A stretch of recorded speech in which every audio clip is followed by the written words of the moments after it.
name's Kris and today I am going to be walking you through the journey to becoming a doctor in Australia.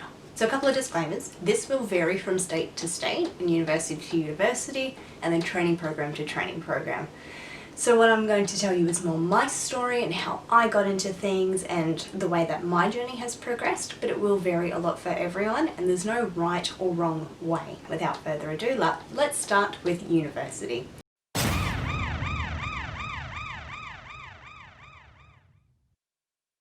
So getting into medical school in Australia, you can do it one of two ways. You can do it as an undergraduate or you can do it as a postgraduate. Essentially, straight out of high school or without a tertiary degree, and after getting a tertiary degree, or two, or three, or four, etc. So what I did is I went straight from high school into university into a medical degree, so I was an undergraduate. For undergraduates, depending on the university you go to, there can be an entrance exam called the UMAT. So the UMAT is an Australian-wide exam and I didn't sit it, hence why I'm hesitating a lot. So some universities do not require the UMAT before you get in, and my university, for better or for worse, didn't. My actual story is that I planned to sit the UMAT. So when you're in high school, disclaimer, I graduated 10 years ago, so things have changed a fair bit. But in my state, in 2010, when I graduated, how things worked is that you would have an idea of what you wanted to do after school, and if you wanted to apply to university, you went through the admissions process and you got to elect what degrees that you wanted to work towards. So some people will elect one university and choose up to 6 different courses that they want to do at that university, rank them in priority of their wishes and hope for the best. Some people will choose one course and then choose up to 6 universities where they wanted to go, and some people will do a mix of both. So I had initially planned, because I've wanted to be a doctor forever, that I was going to do the latter and do the pick medicine and then choose different universities. But I lived in Queensland and there are only a handful of medical schools within my state, and none of them were close to where my family lived at the time. So I then had to make the decision, right, if I'm going to move north or south, am I going to be happy? Is there a course that I really want to get into? And there was. So what I ended up doing is going for the former, in that I chose a university where I really wanted to go, in a town I really wanted to go to, and I put medicine first and then a couple of other courses underneath that I was really eager to get into. Now, going back a little bit, I did plan to sit the UMAT, and then I got glandular fever. Epstein-Barr virus, glandular fever, kissing disease, whatever you call it, it sucks. Essentially, it's a viral illness caused by the Epstein-Barr virus, which can make you very, very tired. Very tired. I took nearly 4 whole weeks off of year 12, which is our final year of secondary school, or high school, because I couldn't move. I had body aches, I had fevers, I was not healthy, not happy, and that was all because of Epstein-Barr virus. So taking 1 month of year 12 meant that I missed a lot of the UMAT preparation courses. So the UMAT is not a test that you can just go and sit. Some people do, and some people do really well doing that, and kudos to you. I'm not that type of person, so I missed a lot of the preparation. The UMAT is also very expensive to sit, so I made the decision to do the former and only go to this one university. My university, whilst it didn't require the UMAT, did require an admission essay of sorts, where they would have questions and you'd have to answer them. I got through that round, and the second round then was an interview process, which I remember sweating balls for. So I went in and there was a panel of 3 people. One, I believe, was a lecturer, one was a doctor, and one was someone from the community, but I think also very well integrated into the medical course.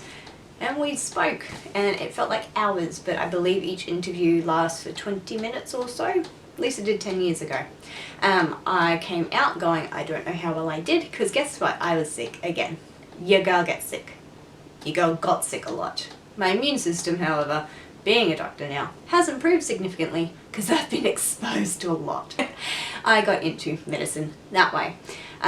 For people who are wanting to get in after a tertiary study, so a degree, a diploma, a bachelor, a master's, a PhD, you can also sit the GAMSAT. So, to pause, you have the undergraduate and the postgraduate courses. When you're an undergraduate, you can sit the UMAT for some of the universities and you don't need to sit it for others. Then in the postgraduate, you've got the GAMSAT that you can sit, and I believe there are only a handful of universities where you don't need to sit the GAMSAT. Then we go to medical school. Now, the way that medical school works in Australia does vary a fair bit from uni to uni. At my university, because I was an undergraduate, I did 6 years of medical school. In a lot of other undergraduate medical courses, they're technically postgraduate because you do a 2-year science degree and then go into medical school, but you're admitted under the one umbrella, so like 2 years of pre-med, then 4 years of med. Essentially, the average time spent in Australia in medical school is 6 years. So I got into medical school and started at the age of 17, and I graduated at the ripe old age of 23. So, medical school, that is a whole hour discussion on its own, but the way my medical school was, and I believe still is very much structured, is the first 3 years are textbook based and lecture based, so you go to lectures from 8 to 5, some variation of that, and then you, in your your fourth, fifth and sixth year, you do a lot of placement. So placement is where you go into hospitals or nursing homes or general practice offices and you learn on the job. I really liked placements. So, graduation. You graduate, you're a doctor, hooray! But it's not over yet. In Australia, once you graduate from medical school, you then need to undergo and complete an internship. So our internships are paid, and they, at the moment, vary a lot, thank you COVID-19. What they typically are is that you start your year with 5 rotations, so a couple of months for each, including a rotation of holidays, which was amazing. Again, this may vary state to state a fair bit, so I am talking about my state. So your intern year, you have to complete a rotation in general medicine, general surgery, and emergency medicine. And then I did pediatrics and intensive care. They were my 5. Internship, you complete your 5 rotations, including general medicine, general surgery, and emergency, and 2 extras, and then you graduate from your internship. And suddenly you are no longer a provisional doctor, you're a doctor. Congrats. Once upon a time, this was the time period that a lot of doctors would leave the hospital system and go into general practice.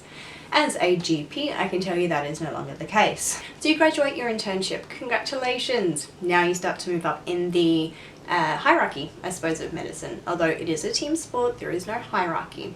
But essentially you've got your medical students, your interns, your residents, your registrars, and then your consultants or your fellows or your attendings if you're in America. So let's break it down a little bit. So you've got your medical students and your interns, which we've covered, and then you've got your residents. So your residency years can be anywhere from 1 year, which was what I did, or it can be up to 10, 20 years, depending on what you want to do.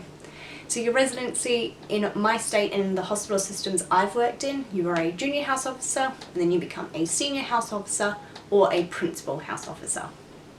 A lot of people in a lot of hospitals will find that PHOs, or principal house officers, and registrars are very much one and the same, but there's a lot of difference in the responsibilities and the pay. So, what is the difference? So when you're a junior house officer or a senior house officer, you are just working for the hospital system and your time is spent just for work. When you start to think about what specialty you want to go into, then it starts to account towards a fellowship, which is that consultant level up here. So your fellowships. So there are infinite almost, no there's not, there is a finite number, but there are a lot of fellowships that you can work towards in Australia, including general practice, general medicine, surgery, obstetrics and gynecology, radiology, emergency medicine, psychiatry, pediatrics, and so on and so forth. When you enter a training program, quite often there is an exam, an essay, or a combination of both, and some, if not all of them, have time requirements as well. You decide on a training program, you work towards that, doing whatever things you have to do and getting over the hurdles you need to jump over, and then you enter a training program. Once you're in that training program, you are a registrar. What does that mean? So you're learning essentially, and there is a number of hurdles again you need to get through. Most often it's time-based. So for example, in GP training under the Royal Australian College of General Practitioners, there is a 4-term, 6 months per term requirement, as well as 3 exams, a number of different interviews and things you have to do during the year, and a couple of other things you have to do. It's very complicated. It's a video in and on itself. So as you work through your residency, so coming back down, you can do that and not be attached to any college. And a lot of people really like that because it's experience. You get to dive in and do a little bit of this and a bit of that. But once you're on a training pathway under a college, then everything you do is really working towards that end goal. For people like myself, you like to get on really early because it means that you get out of it earlier. Technically, in 1 week, I should have actually finished my final exam for general practice. Alas, the pandemic happened and they are changing a lot of it, so at this point, it appears that I will not graduate from my college until April of next year, if and when I pass the new exam being set in November. But I am nearly there, baby! I've sat the 2, I've studied my ass off for so long, I passed, and we're here now.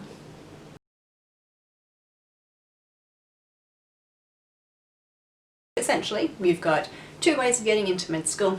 You've got medical school, and when you graduate, you've got internship. During your internship, you then can sort of choose where you want to go. You can continue as a resident, sort of floating around, getting experience, finding what you do, and more importantly, what you don't like and what you don't want to do in the future. And then once you decide, you get into a registrar position or a training program, you put in the time, the effort, the money, and everything, and then you come out as a fellow or an attending. This is very different to the American system, and it confused me for the longest time. So I hope in some way that this video has cleared up a little bit how to get into medical school, what happens when you come out of it, and how you rise in the ranks in medicine. Again, remembering that whilst I am a doctor, I am not your doctor, and anything I say is meant as general advice, not as medical advice tailored to you or your medical school career. Thanks guys, and I'll see you next time.